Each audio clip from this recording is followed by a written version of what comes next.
tragedy has once again brushed against the British royal family, but this time from a painfully distant branch of the bloodline. On the quiet morning of July 14th, Rosie Roche, a lesser-known but biologically connected cousin to Prince William and Prince Harry, was found dead in her countryside home in Surrey, England. Her lifeless body was discovered alongside a firearm in what authorities initially described as a disturbing and delicate scene. Though Rosie never enjoyed the spotlight nor carried a formal royal title, her ancestral ties to Queen Elizabeth II's extended lineage trace back through several generations of aristocratic entanglements. Her name may not have rung with the familiarity of a Windsor, but within the royal genealogical web, she was still considered family, distant but unmistakably woven into the royal thread. At just 43 years old, Rosie had largely escaped public attention throughout her life, maintaining a quiet existence as a landscape painter and environmental advocate, a path that sharply diverged from her more visible relatives. Still, for those who knew her, and now for millions across the globe learning her name posthumously, her sudden death has come as a heartbreaking shock. Rarely do the ripples of tragedy strike from such obscure corners of royalty, making the news of Rosie's passing both mysterious and jarringly intimate. Local authorities arrived at the property after a welfare check was requested by a concerned neighbor who hadn't seen Rosie in days.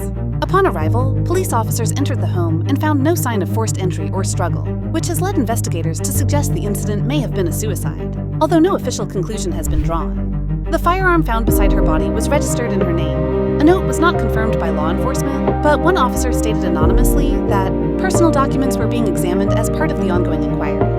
Forensic teams have cordoned off the property for further investigation, and autopsy results are pending, though insiders say no foul play is suspected at this time. Media coverage has so far remained reserved, with Buckingham Palace notably silent on the matter. That silence, in itself, has stirred speculation.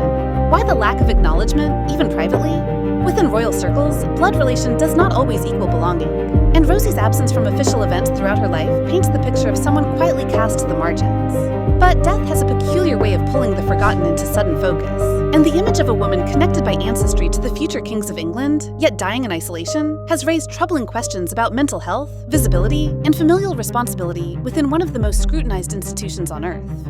In a world where the royal family commands the lens of every tabloid and talk show, Rosie Roche's tragic death now poses a haunting contrast, one where lineage did not protect her, and where silence may echo louder than remembrance. Behind Rosie Roche's seemingly quiet life lay a tapestry of unspoken struggle, mental health challenges, and years of emotional disconnection that now fuel speculation about what truly led to her tragic death. Though never an active participant in royal affairs, Rosie was no stranger to the pressures of inherited identity.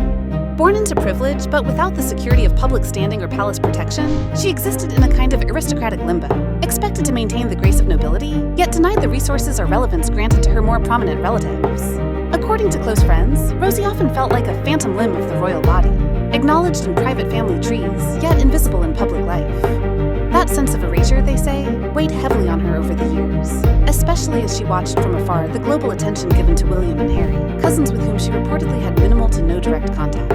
Sources who interacted with Rosie over the past decade describe a woman of striking sensitivity, haunted not by grandeur, but by solitude. She spent much of her time painting isolated moor landscapes, often commenting on the melancholy beauty of forgotten places. Those closest to her now realize that her art may have reflected an internal state far more fragile than they had imagined. Though she occasionally exhibited her work in small galleries, Rosie deliberately avoided interviews or press, reportedly out of fear that her royal connection would overshadow her personal identity. She felt like she didn't belong anywhere, said one former curator who hosted her work in 2023. Not royal enough to be embraced, not ordinary enough to disappear. But Rosie's struggles were not confined to the emotional. Financially, her life was far from luxurious. In recent years, she had been battling mounting debt after losing her primary gallery contract during the pandemic. Friends say she was too proud to ask for help, particularly from the family she believed had forgotten her.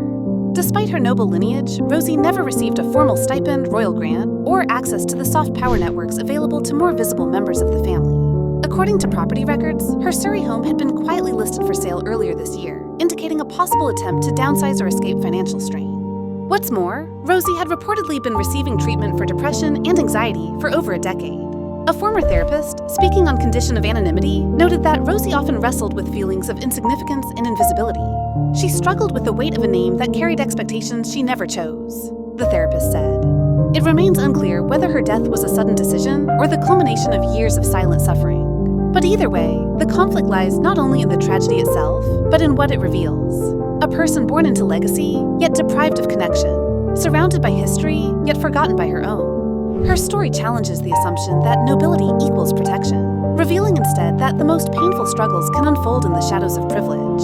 Everything came to a devastating head on that quiet morning of July 14th, when Rosie Roche's life ended alone, without ceremony, without witnesses. The news of her death spread slowly at first, whispered among niche royal genealogy circles and obscure social media pages. But as her bloodline was confirmed, directly tied, albeit distantly, to the House of Windsor, the public reaction intensified. Headlines began to circulate. Royal relative found dead in apparent suicide. Cousin of princes dies alone in countryside home. Suddenly, Rosie's anonymity became newsworthy. Her lack of status a point of discussion, even outrage. How could someone with such proximity to the most scrutinized family on earth be allowed to fall through the cracks? As the narrative unfolded, what began as a tragic incident transformed into a national conversation about mental health, aristocratic neglect, and the quiet cost of royal adjacency. The palace's response, or lack thereof, only fueled the fire. For days following the revelation, no statement was issued from any member of the royal family. No words from William, no public empathy from Harry. Not even a brief line of condolence in the court circular. The silence echoed louder than words. Social media erupted with criticism, accusing the firm of emotional abandonment, of maintaining a cold detachment that bordered on cruel. Activists and mental health advocates took to X and Instagram, using Rosie's story to shed light on the thousands who suffer in silence behind closed doors, regardless of lineage or legacy. The hashtag number sign. Remember Rosie began to trend. Some called for a royal inquiry. Others urged the monarchy to expand its support services to include extended family, citing the increasing mental health toll of those caught between tradition and irrelevance. Journalists began unearthing old footage and quotes. Grainy photographs of Rosie attending distant family weddings as a teenager, her name briefly mentioned in an archived Tatler guest list. A few distant schoolmates came forward, sharing memories of a kind, reserved girl who always seemed unsure of how much space she was allowed to take up. One poignant recollection stood out. A classmate recalled Rosie being mocked at boarding school for pretending to be royal, when, in truth, her bloodline made her technically more aristocratic than many of her peers. She hated talking about her family, the former classmate said, but you could tell it hurt that no one ever talked about her. As forensic details of the scene trickled in, no signs of struggle, the firearm legally registered in her name, and medications for clinical depression found nearby, investigators leaned further into the theory of suicide. The coroner's report, expected to be finalized within weeks, may offer additional clarity, but the damage was already done. The most painful truth had already landed. Rosie Roche died not just because of personal pain, but because she had nowhere to take that pain. No audience, no platform, no ear inside the palace willing to listen. And in that silence, her death became a crescendo, a piercing, irreversible reminder of what it means to be close to royalty, but far from help. Ultimately, Rosie's death leaves behind more than silence. It leaves behind a question. What happens to those who live in the shadow of greatness, without its shield?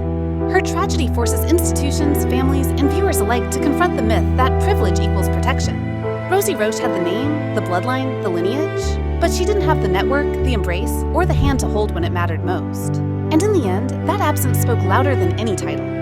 As the royal family moves forward, the world won't forget the woman they never spoke of, until it was too late.